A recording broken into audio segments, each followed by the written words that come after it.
So, someone out there thinks the Chicago Bears are going to the playoffs this season. That's someone. Colin Cowherd. Yeah, you heard that right. The same Cowherd who's been pretty skeptical of the Bears in recent years has now turned a corner and sees them as a playoff team in the upcoming NFL season. Let's break down exactly what he said and why he believes things might finally be turning around. In the Windy City, Cowherd laid out a few key reasons that, to him, paint a picture of a team ready to take a major step forward. And let's be honest, when was the last time you heard someone in national media speak with confidence about the Bears making a postseason push? It's been a while, but this time around, there's a different energy, there's a different vibe. And it all starts with the division they play in the NFC North. According to Cowherd, the rest of the NFC North is full of question marks, and honestly, he's not wrong. Let's start with the Minnesota Vikings. They're going all in on rookie quarterback J.J. McCarthy, a guy who hasn't played a single snap in the NFL now. McCarthy might have talent, he's got the pedigree from Michigan, but making that leap from college to the pros is a whole different animal. It's one thing to flash potential in a controlled environment. It's another to be asked to lead an NFL team through a 17-game grind. So there's real uncertainty there. Then we've got the Detroit Lions, who had a breakout season last year, but now they're undergoing a significant transition. Both of their top coordinators left for head coaching jobs. That's not just a small tweak, it's a major overhaul. Losing key voices in the locker room and on the sidelines can absolutely disrupt the rhythm of a team, especially one that relied so heavily on structure and play calling to succeed. Add to that the fact that Detroit lost a total of 8 coaches in the offseason, and you're looking at a team that's suddenly not as stable as it seemed a few months ago. Now let's talk about Green Bay. The Packers finished strong last season and showed they can be dangerous. Jordan Love had moments where he looked the part, but as Cowherd pointed out, they don't have that overwhelming, star-studded roster. Sure, Josh Jacobs is a stud at running back, but outside of that, the offensive firepower just doesn't jump off the screen, and on defense, things get even shakier. They moved on from Jaire Alexander, leaving holes in the secondary. Their pass rush lacks teeth. It's a solid team, but not a terrifying one, not the type of roster that makes you feel like the division is locked up. So when you take a step back and look at the NFC North as a whole, it feels wide open, not in the sense that any of the teams are elite, but in that none of them are bulletproof. And that's where the Bears have a real opportunity. Because while other teams are facing big questions, Chicago might actually have some answers. Let's talk about what the Bears have done. First, the head coaching situation. Bringing in Ben Johnson as the offensive mind to pair with Caleb Williams might be the biggest move the franchise has made in years. Cowherd even compared Johnson to Sean McVay, a coach who came in with a clear plan, emphasized the offensive line, and transformed a franchise. That's no small compliment. And Johnson is already showing signs of bringing that same kind of energy and focus to Chicago. One of the first things Johnson reportedly emphasized was rebuilding the offensive line. That's where winning starts. You can have all the weapons in the world, but if your quarterback is on the ground, it means nothing. Look at what the Bears have added. Joe Thuney, Jonah Jackson, Drew Dalman. That's not just patching holes, that's building a foundation. When you upgrade from a mix of backups and injury-prone starters to legitimate, proven linemen, it changes everything. Suddenly, Caleb Williams has time to breathe in the pocket. Suddenly, the run game has lanes to develop. It's not just talent, it's intent. It's a message that the Bears are finally getting serious about building from the trenches. Think about it. Tevin Jenkins played maybe 50 to 60% of the snaps last year. And even when healthy, he wasn't exactly dominant. Now you've got Joe Thuney stepping in, a player who's been rock solid for years. Jonah Jackson, if he stays healthy, is a big-time upgrade on the other side. Drew Dalman anchors the middle. And even at right tackle, you've got Darnell Wright, who's expected to take another step forward. The one question mark might be left tackle, but Braxton Jones has held his own in the past. And there are other depth options like Azeez Trapilo who could contribute if needed.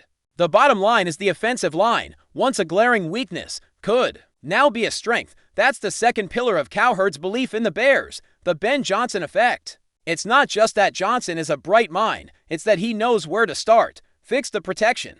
Give your quarterback a chance. The great coaches, guys like Sean Payton and Andy Reid, they know that nothing matters if the line can't block, and Johnson appears to have that same mindset. And that brings us to the third reason, the quarterback. Caleb Williams, the #1 overall pick. the face of the franchise. This is the guy who's going to determine how far the Bears can go, not just this season, but in the next 5 to 10 years. Cowherd believes this is the best environment a rookie quarterback could ask for. He called Ben Johnson not just a coach, but a mentor, a guy to king, even, and when you look around the league, the young quarterbacks who succeed are usually the ones who walk into structure, into a system built to help them thrive. It's not just Johnson either. The Bears have added a ton of support around Caleb. They've brought in Luther Burden and Colston Loveland to young, dynamic pass catchers. Veterans like Olamide Zakos and Kyle Manninge give depth and versatility. There's a clear effort to surround the rookie quarterback with the kind of talent that makes life easier. No more relying on one or two guys to carry the offense. Now, it's about creating balance, giving Caleb multiple options and putting him in situations where he can use his natural ability without having to play hero ball on every snap. There's also the intangible stuff. New coaching staff, new mindset, fresh energy. You can feel the shift. This isn't just another Bears team trying to slap a band-aid on the quarterback position. This is a team that finally said, let's build something real, and that's exactly what they've been doing, from the front office to the coaching staff to the roster. There's a cohesiveness that hasn't existed in years. Of course, it's not going to be perfect. There will be growing pains. There always are with a rookie quarterback and a revamped staff. But the talent is there, the structure is there, and for the first time in what feels like forever, the Bears might actually have the ingredients to cook something special. Cowherd's not just making noise, he's seeing the pieces come together. And whether you agree with him or not, you have to admit this feels different. Now, while the hype is building and the optimism is real, there's still the matter of execution. It all starts with training camp. That's where the foundation gets poured, where chemistry starts to form, and where the coaches really get a look at what they're working with. For the Bears, things kick off soon. Rookies and quarterbacks are set to report on July 19th, while the veterans arrive on the 22nd. And just a few days later, fans will get their first glimpse of this new-look team during open practices. Starting on July 25th, there's already a buzz surrounding camp. For one, the Bears are bringing back Family Fest at Soldier Field, something they didn't do last year. This year's edition is scheduled for August 3rd, and it's another sign of the team trying to re-engage with the fan base.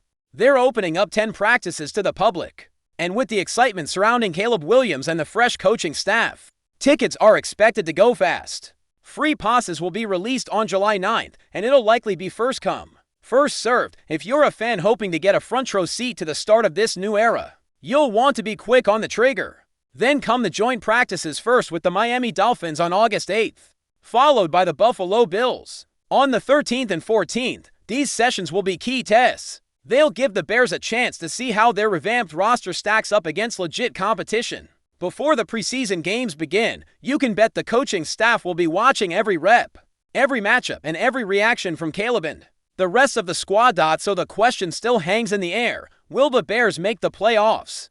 Cowherd says yes. He sees them as a 9 or 10 win team, good enough for a wild card.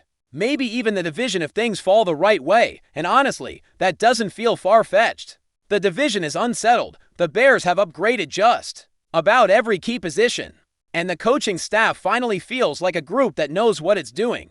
Fans are cautiously optimistic, and rightly so. They've been burned before, but this time, there's a feeling that maybe, just maybe, things are finally lining up. Caleb Williams doesn't have to be a superstar from day one. He just needs to grow steadily, lean on his support system, and let the game slow down. If he can do that, if the defense can hold its own, and if Ben Johnson can keep pushing the right buttons, then yes, the Bears could absolutely be playing football in January. Before we continue, don't forget to subscribe to our channel and give this video a like. Your support helps us keep bringing you the latest updates on our Chicago Bears. And don't be shy, drop your thoughts on the news in the comments below.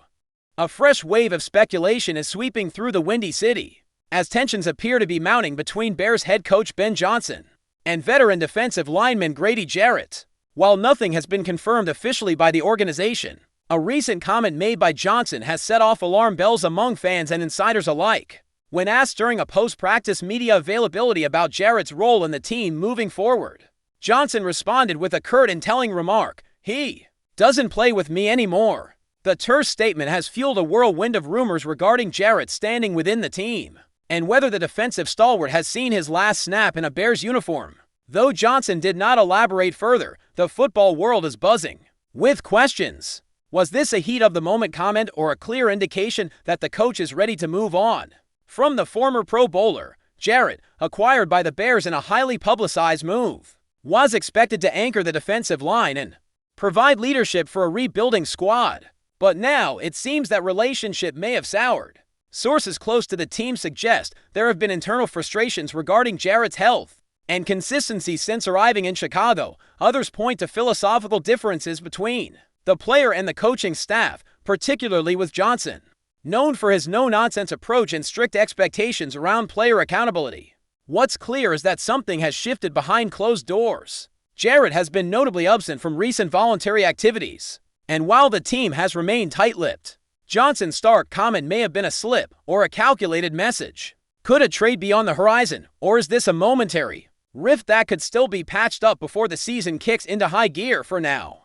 all we have is speculation, but where there's smoke, there's often fire. One thing is certain, the drama around Grady Jarrett and the Bears isn't going away anytime soon. That's it for this update. If you enjoyed the video and want to stay updated with exclusive news about our Chicago Bears, be sure to subscribe to our channel and hit that like button. We can't wait to hear your thoughts in the comments. See you in the next video.